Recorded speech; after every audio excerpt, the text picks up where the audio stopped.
জরুরি বিধান সংক্রান্ত জরুরি আইন জারি করা সংক্রান্ত আর্টিকেল 141 ক সংশোধনের বিষয়ে সবাই একমত হয়েছে এবং জরুরি অবস্থা ঘোষণা যেন রাজনৈতিক হাতিয়ার হিসেবে ব্যবহৃত না হয় এই বিষয়েও সবাই একমত হয়েছে। এটি ইতিপূর্বে আলোচনাতেও সবাই আমরা একমত হয়েছিলাম।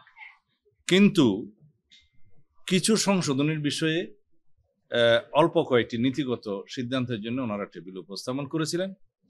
যেমন আর্টিকেল 41 ক-তে কি কি কারণে জরুরি অবস্থা জারি করা যায় তার মধ্যে আছে যুদ্ধ, অভ্যন্তরীণ আক্রমণ এবং অভ্যন্তরীণ গোলযোগ, এই তিনটা মেইনলি আছে।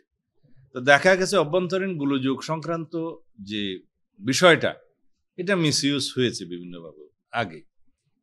এই অভ্যন্তরীণ গোলযোগ শব্দ দুইটা প্রত্যাহার করা যায় কিনা সে বিষয়ে ওনারা প্রস্তাব এনেছেন।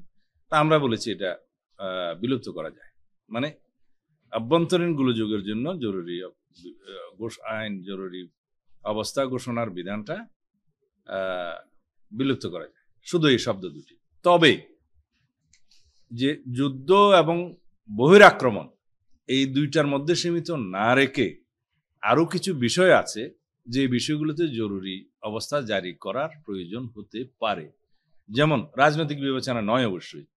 যেমন তার মধ্যে আমরা বলেছি যদি কনস্টিটিউশনাল ক্রাইসিস হয় সেই ক্ষেত্রে, এখন কিভাবে ক্রাইসিস হবে সেটা ডিটেইল বলার বিষয়। যদি রাষ্ট্রীয় অখণ্ডতা, স্বাধীনতা, সার্বভৌমত্বের প্রতি হুমকির কোনো কারণ হয়ে থাকে, আমি এখানে অখণ্ডতা ক্ষেত্রে অনেকে বলেছে বিদ্রোহ, কারণ বিদ্রোহ শব্দটারও মিসইউজ হতে পারে বলে একটা বিশ্লেষণ এসছে যে কোনো বিষয়টাকে বিদ্রোহের নাম দিয়ে জরুরি অবস্থা করা যেতে পারে। সেই জন্য আরো একটু বিস্তারিত বলার জন্য বলা হয়েছে বিদ্রোহ শব্দটা বাদ দিয়ে, যেমন আমরা আমাদের দেশের একটা হিলি এরিয়া সম্পর্কে আমরা জানি, কোনো কোনো ক্ষেত্রে কেউ রাষ্ট্রীয় অখণ্ডতার জন্য হয়তো তৎপরতা চালাতে পারে বা হুমকি হয়ে যেতে পারে। সেই জন্য সার্বভৌমত্ব এবং রাষ্ট্রীয় অখণ্ডতা যেখানে হুমকির কারণ হয়ে দাঁড়াতে পারে বা সেই জন্য নিরাপত্তার বিষয়টা চলে আসতে পারে, এই বিষয়টা উল্লেখ করা যায় কিনা যে জাতীয় সার্বভৌমত্ব এবং অখণ্ডতার বিষয়ে যদি কোনো হুমকি আসে। আর একটা বিষয় আমরা অ্যাড করতে বলেছি, সেটা হচ্ছে কোনো কারণে এমন মহামারী ছড়িয়ে পড়ল, যেটা এপিডেমিক বলেন বা প্যান্ডেমিক যেটাই বলেন, গতবার আমরা ফেস করেছি, সেরকম পৃথিবীর বিভিন্ন দেশে এরিয়া ভিত্তিক জরুরি অবস্থা জারি করতে হয়। এখানে কোনো পলিটিক্যাল রিজন থাকে না, সেটা বিবেচনা করা যায় কিনা।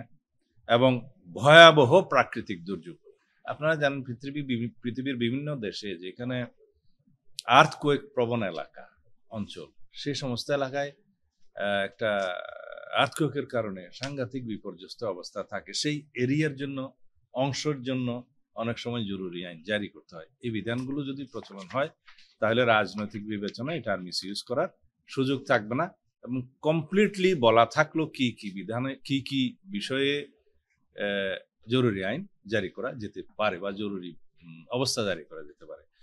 এর মধ্যে আরেকটা প্রস্তাবনা এনেছেন, যেটা তো আমরা একমত হয়েছি, জরুরি অবস্থা ঘোষণার জন্য প্রধানমন্ত্রীর প্রতি স্বাক্ষরের ব্যবস্থা বর্তমানে আছে, তার পরিবর্তে পুরো মন্ত্রিসভার অনুমোদনের বিধান যুক্ত করা, এ বিষয়েও আমরা একমত হয়েছি।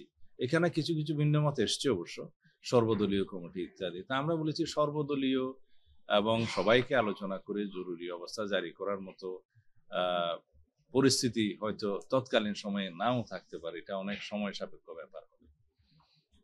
আর মেইনলি যে আলোচনাটা ইতিপূর্ব হয়েছিল যে জরুরি অবস্থার সময় নাগরিকের কি কি অধিকার লঙ্ঘন করা যাবে না, বর্তমান বিধান অনুসারে আপনারা জানেন আর্টিকেল 41 গ অনুসারে ফান্ডামেন্টাল রাইটসের 36, 37, 38, 39, 40, 41 বাদে 42 এই বিধানগুলোতে স্থগিত রাখা হয়েছে।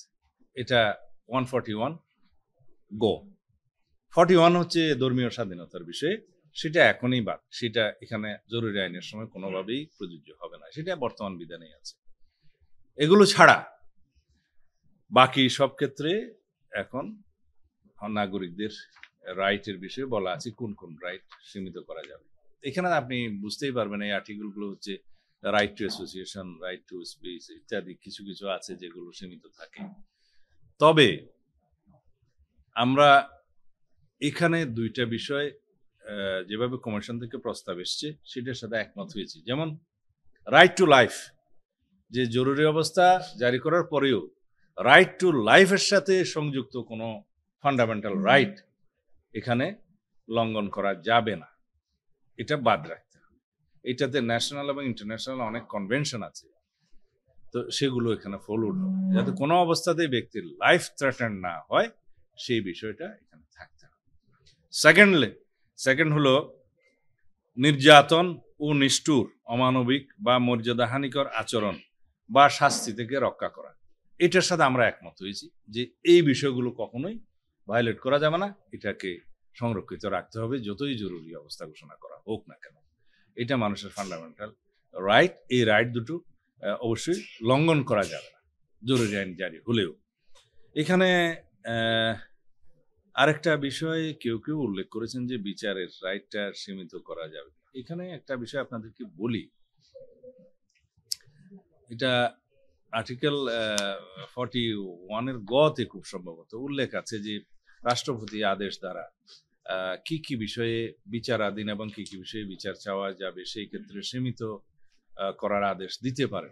কারণ জরুরি আইনকে চ্যালেঞ্জ করে যদি কেউ কোর্টে যায়, ফান্ডামেন্টাল রাইটস প্রোটেক্ট করার জন্য, এনফোর্স করার জন্য যদি কেউ কোর্টে যায়, তখন জরুরি আইন চ্যালেঞ্জ হয়ে যায়। এগুলোর বিষয়ে কিছু কিছু আদেশ আছে। সুতরাং আমরা বলেছি যে জরুরি আইনের বিধান যখন জারি হয়, আর্টিকেল 44 অনুসারে যে ফান্ডামেন্টাল রাইট এনফোর্স করার জন্য একটা বিধান দেয়া আছে যে কোনো নাগরিক তার ফান্ডামেন্টাল রাইটস এনফোর্স করার জন্য according to 102 of the constitution কোর্টে যেতে পারবে, সেই বিধানটা কিছু কিছু ক্ষেত্রে সীমিত করা হয়, সেটা থাকা উচিত। আদারওয়াইজ জরুরি আইন কোনো কার্যকর হবে না। তো সুতরাং এই বিষয়ে আমরা আমাদের মতামতটা দিয়েছি। আর আমি একটা কথা এখানে সাজেশন আকারে কমিশনের বিবেচনার জন্য বলেছি, যদি রাইট টু লাইফের ক্ষেত্রে এমন কোনো প্রভিশন আসে, যেটা আপনারা জানেন যে আর্টিকেল 47(3) অনুসারে যুদ্ধাপরাধ, মানবতা বিরোধী অপরাধ, গণহত্যা ইত্যাদি দায়ে যাদের বিরুদ্ধে প্রসিকিউশন আনা হয়, যাদের বিরুদ্ধে বিচারের অবস্থা থাকে, সেই ক্ষেত্রে আর্টিকেল 47(3) অনুসারে যারা অভিযুক্ত হয় তাদের ক্ষেত্রে কিন্তু আর্টিকেল 47 ক 1 and 2 অ্যাপ্লিকেবল হয়। দ্যাট মিনস কনস্টিটিউশনের আর্টিকেল 31 এবং 35 অনুসারে বিচার প্রাপ্তির অধিকার এবং দণ্ড ইত্যাদির বিধান যেগুলো আছে আর্টিকেল 31 and 35 অনুসারে, এগুলো আর তাদের ক্ষেত্রে প্রযোজ্য হয় না।